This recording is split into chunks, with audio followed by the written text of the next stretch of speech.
actually smells wonderful.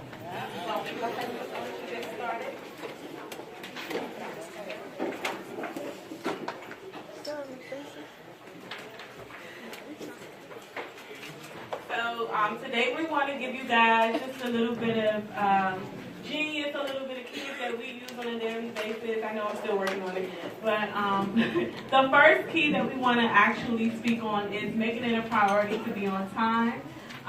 It's very important to pay attention to the clock. You should set your alarm if you have to. Show up at least a few minutes early, as well as call if you'll be late.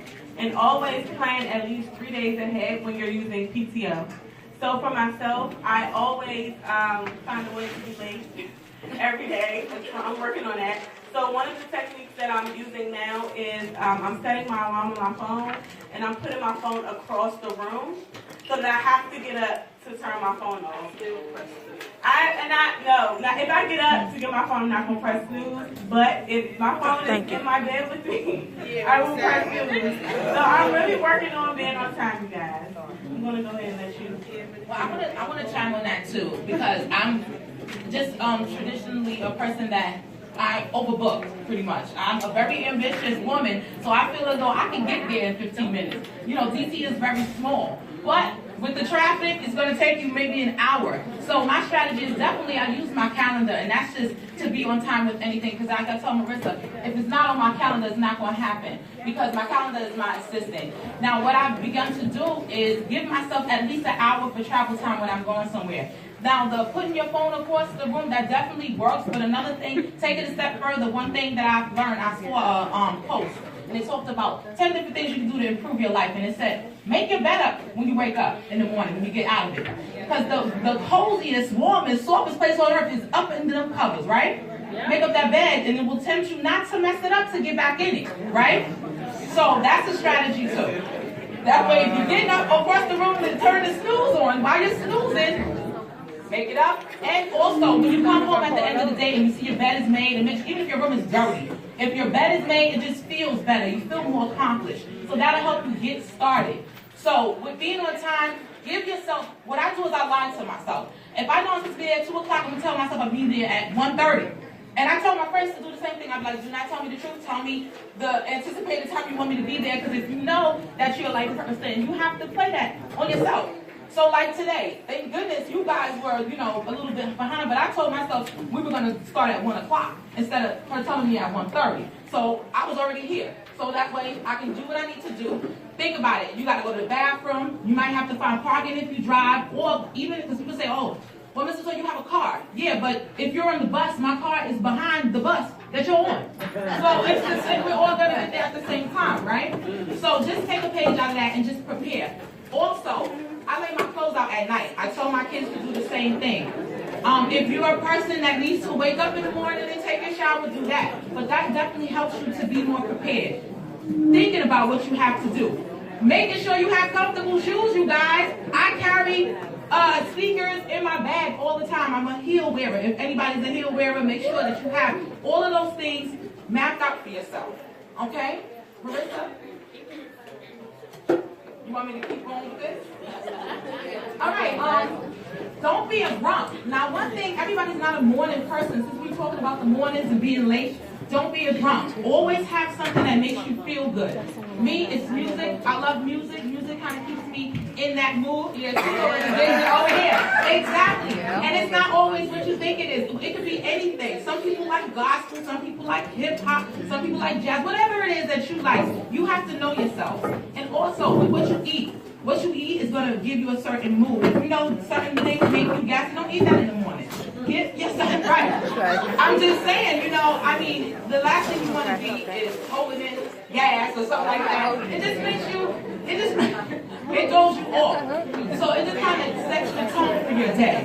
I like chocolate. Chocolate gives you these endorphins that makes you feel happy. It just makes you more pleasant to anybody. So when we go through the things, it says leave your bad mood at the door when you come to work. So once you get to work, always set your tone. Set your tone. Once you put your dial on, happy, joyful, you don't let anybody move that. Right? Am I right? Yes. Okay, we're there. Yeah. All right. So if I said today I'm going to have a good day, I made a declaration that I'm going to have a good day.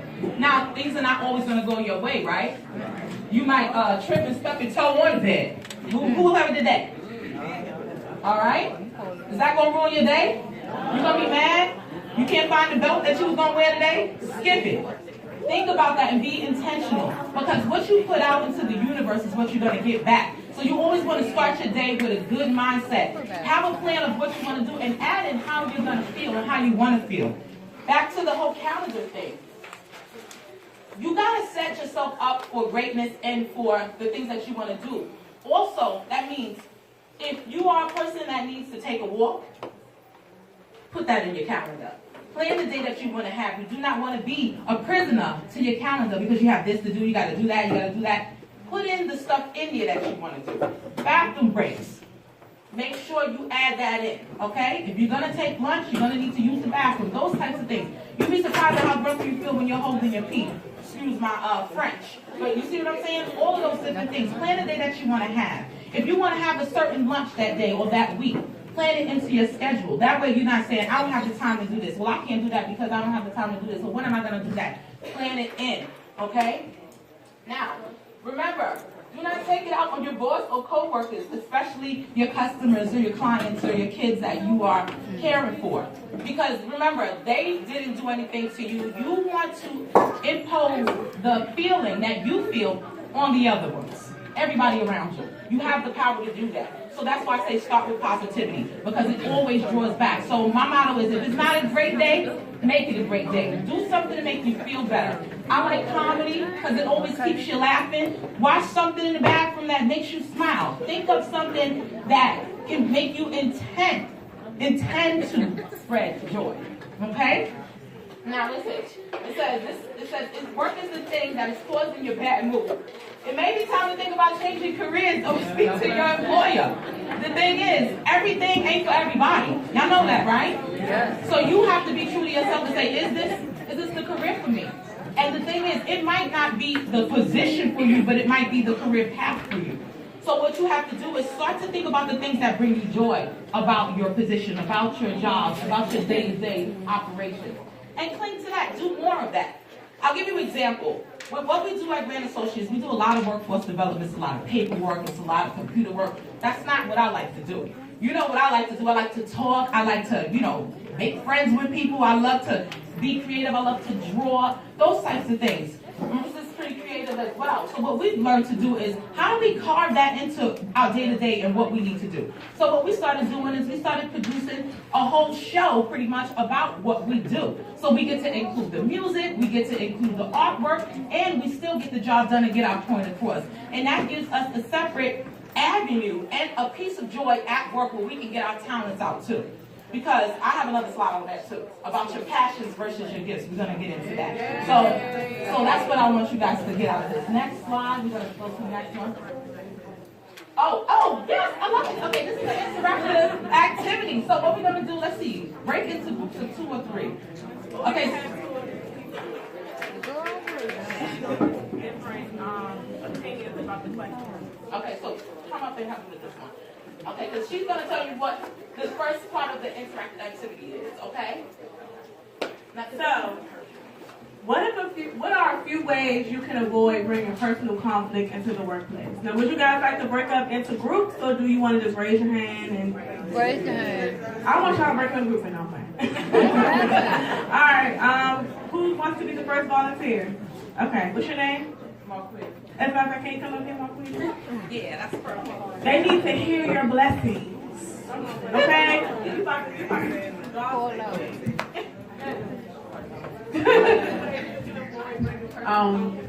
A few ways you can avoid bringing conflicts into the workplace is choose your battles. Everything doesn't need a confrontation. Don't be petty.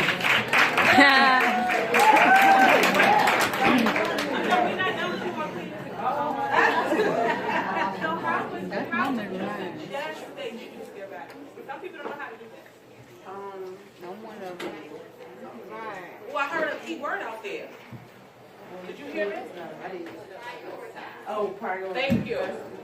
Prioritize. It is good. Prioritize some things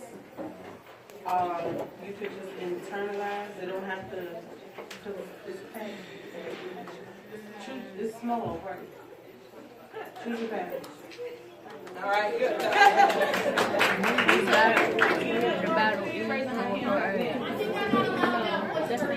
Okay, cool.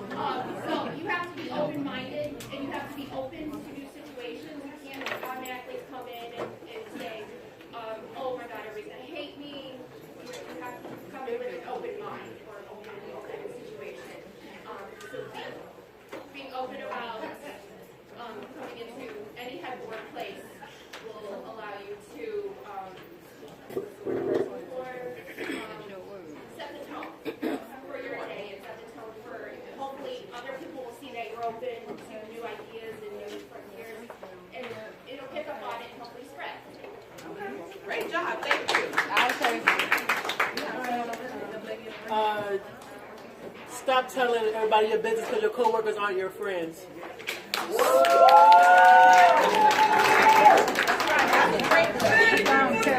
Right. Wait.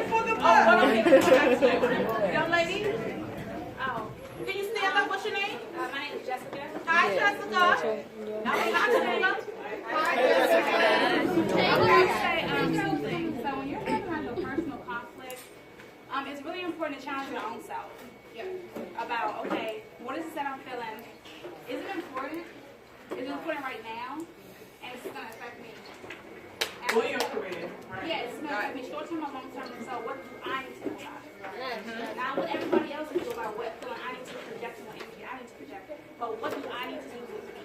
Yeah, sure. So that keeps your personal conflict out of the workplace for yourself for you to deal with in a manner that respects yourself and you. Great. Thank you. All of the volunteers, round of applause for the first question. Okay, she was raising her hand for a while. Young lady, can you stand up? What's your name? Tamika. Hi, Tamika. Well, she pretty much just said it, but it was pretty much like self-reflection. You know, check yourself, like, and be honest about yourself or what you want and how you want to accomplish things. Because you have some people that's been on a job about 20 or 30 years. So maybe they just, want a different position, or they ready to retire, or they have outgrown their career. And they come to work and they take it out on other people because of that, instead of, checking yourself. So, and communication is the key. So that's it. Okay, guys, we're going to move on to question number 2. This question is extremely important because you guys are in childcare. Because you work in childcare, how could your mood affect the children in the center? Oh, we got one. Oh, you gotta come and pick it. Your voice is so loud. I didn't even start talking. Well, can you stand up? What's your name? My name is Regine. Hey, Regine. Hey girls. So I would think, well, I'm into spirits and all of that, and I think that for children, spirits are transferable. So whatever your spirit is can jump off onto the kids, because they cannot voice their opinion or how they feel. So if they see that you have a certain demeanor about yourself, it will reflect out on them. Just like when you come into a room and a baby is okay, and then a certain person walks in and they bust out crying. It could be something going on with them. So you have to just leave your feelings outside the door and come in a position to serve, because you're serving that child. And your feelings and how you feel shouldn't matter.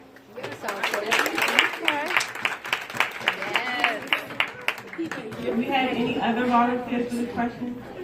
Anybody on this side? Well, I'll just like to chime in on this question because definitely, when you're dealing with any type of child from that 0 to 5 years, this is the most important part of their development.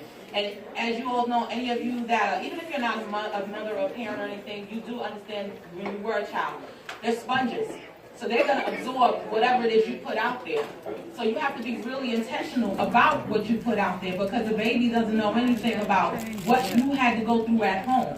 And that's what I wanted to kind of make known, that everybody has a story. Everybody comes from their own background, their own household, and has stuff to deal with. And there's a lot of things, people that wear a smile, but you never would know what they're going through. So you really can't take things personal when they're maybe being a certain way to you, as far as, lessening the conflict. But when it comes to the energy that you put out with the children, you have to think about what you're doing, because they are our future. And what you give to them, you're going to give them even more sometimes than their parents. Think about how much time you spend with a child versus how much time they spend with their parents. Because I know with my kids, I tell them, you're going from me all day long. I'm at work, you're at your camp or your school or whatever. When you come home, it's dinner time, bedtime, sleep, do it all over again. Which means that you are who they're looking to for that love, for that affirmation, for that caring, that type of thing. So it does definitely affect your work. So that's why being intentional and reeling back, just like the different young ladies just said, keeping your business to yourself, not spreading it around. Even though, you might find a friend at work, know who you're talking to. You don't need to spread your business, because it gets around. If it got to you from somebody else, you already know what's out there. You see what I'm saying? And that's just professionalism, period. Because that's why it's called personal and professional. So definitely, I just want to commend you guys for even choosing this career path, because it's not enough of us out here that care for kids. And it's more than just babysitting. This is developing a child's whole trajectory of their life and how they're going to start out. I have things that I remember from being 4 or 5 years old, from teachers, and things that they've done that have made me insecure, because it had nothing to do with me, but everything to do with how they were feeling at the time. So being conscious of that definitely helps when you're talking to these children. So that was my 2 cents.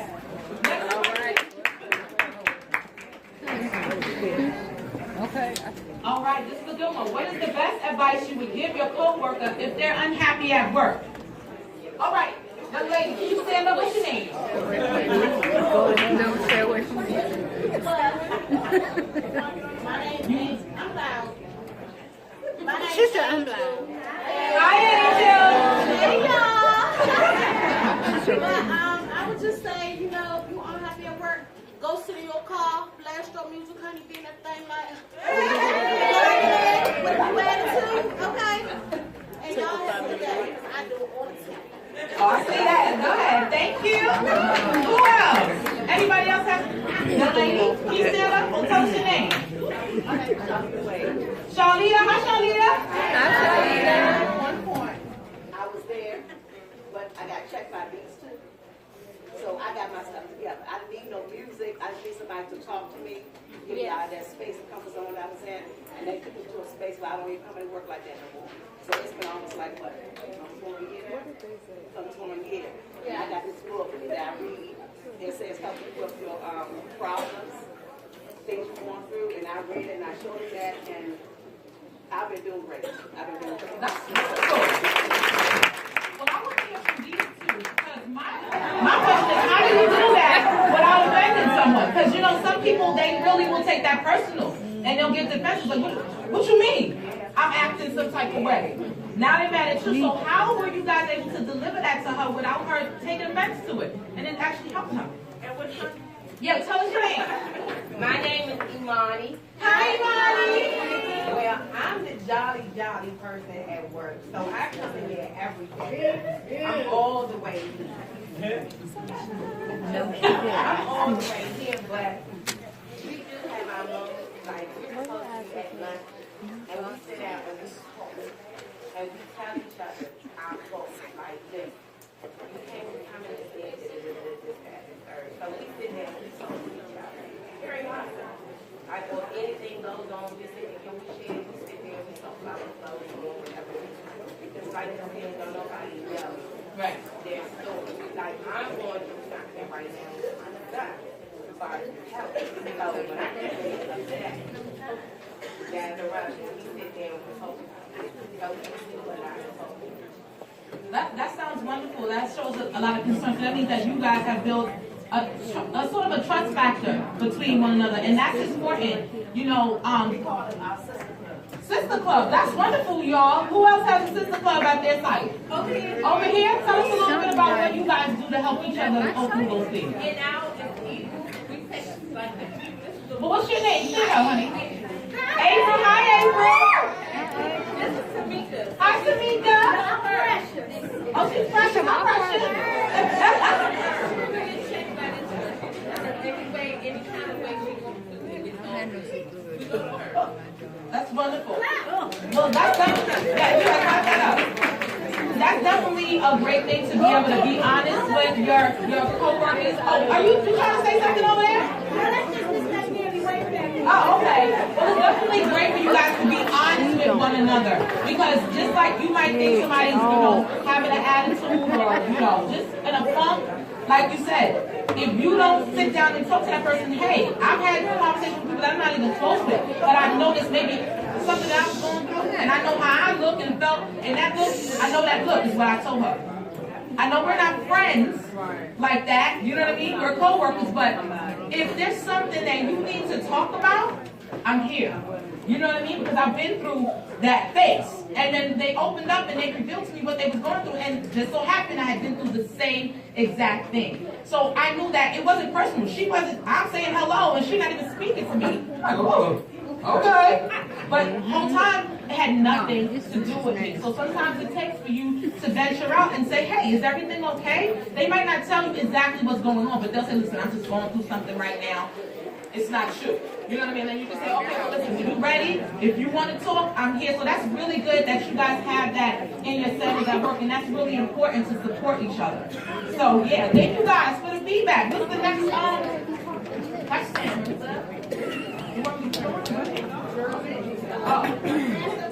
Dress appropriately.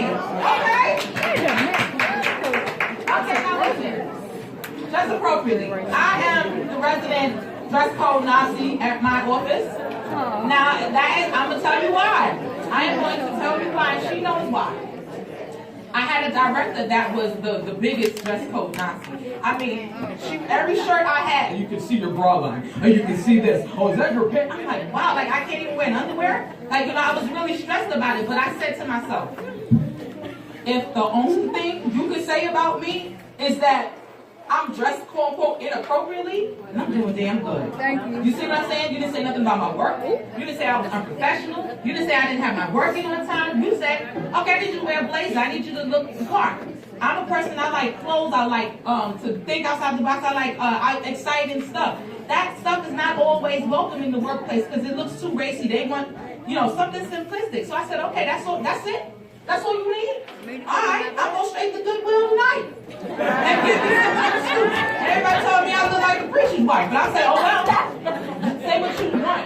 Because that's not going to be the thing that separates me from my success. It's because I'm not wearing the right thing. You see what I'm saying? So if you know that there's a certain dress code at your job, find your way to fit into it. Because I know that there's places, if you work in childcare, you have to be comfortable. A lot of times you're getting on the floor with kids and things of that nature. So, wearing certain outfits is not going to be conducive to that anyway. You don't want to have, for the women, your cleavage all hanging out. I wear a lot of turtlenecks because, like I said, I've been scorned. You know what I mean? But that's not going to be the thing that you say about me. You see what I'm saying? I want you to focus on the work that I'm bringing to the table and the quality of what I'm bringing and why I'm here and why you're paying me this money. You see what I'm saying? So whatever it is you're supposed to wear to work, make sure you have it. If you don't have but two, when I first started in this company, I had 2 suits.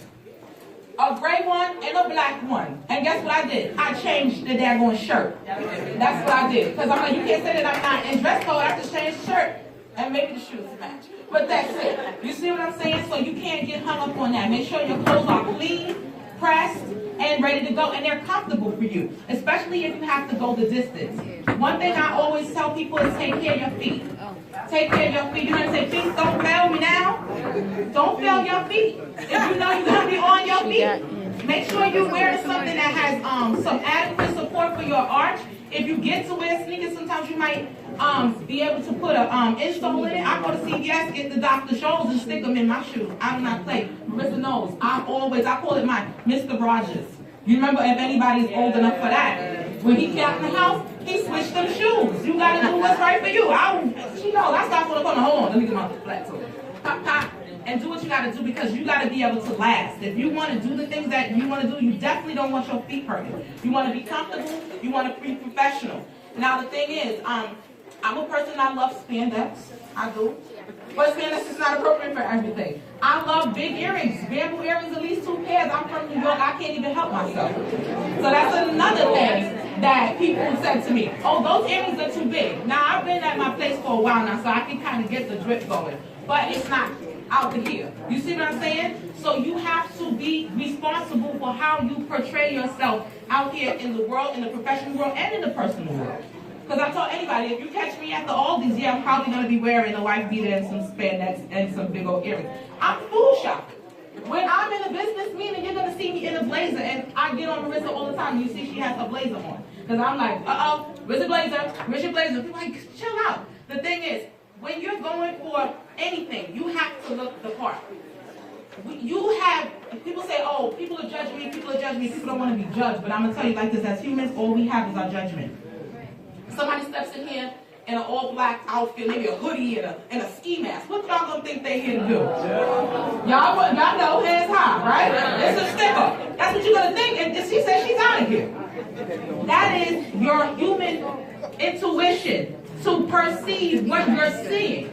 Now, if you know that, you have to get ahead of it and put on what you want people to perceive you as. Right? If you come in here in scrubs and the little hats and stuff and some Crocs, what are you gonna think they are?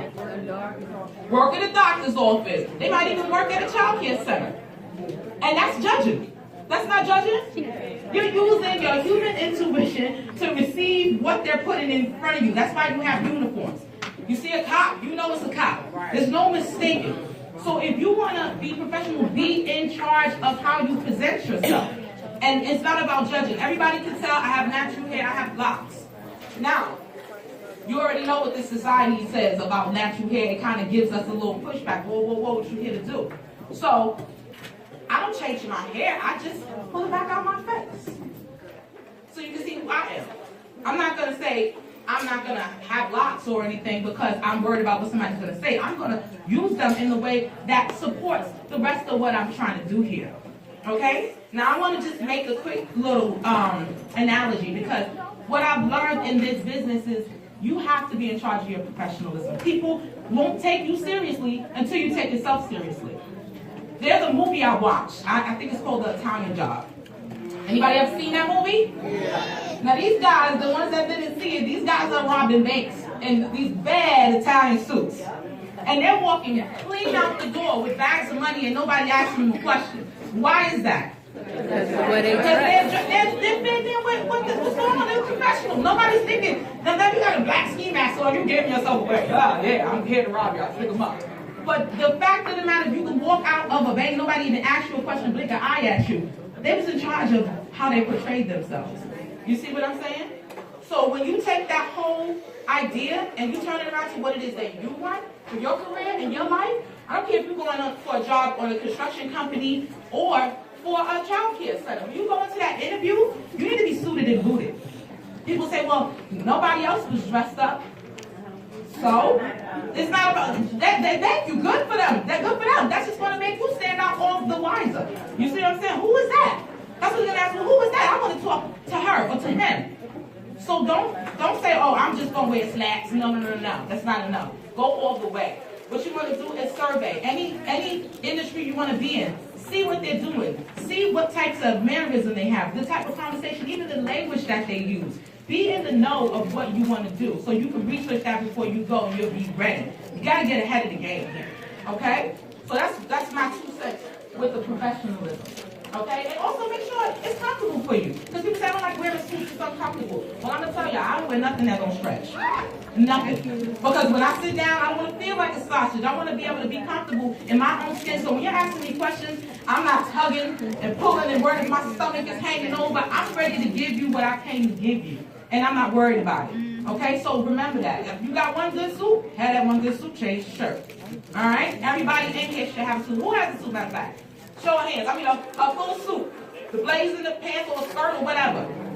Great. Those of you who don't have one, get one. You can go to Goodwill like me.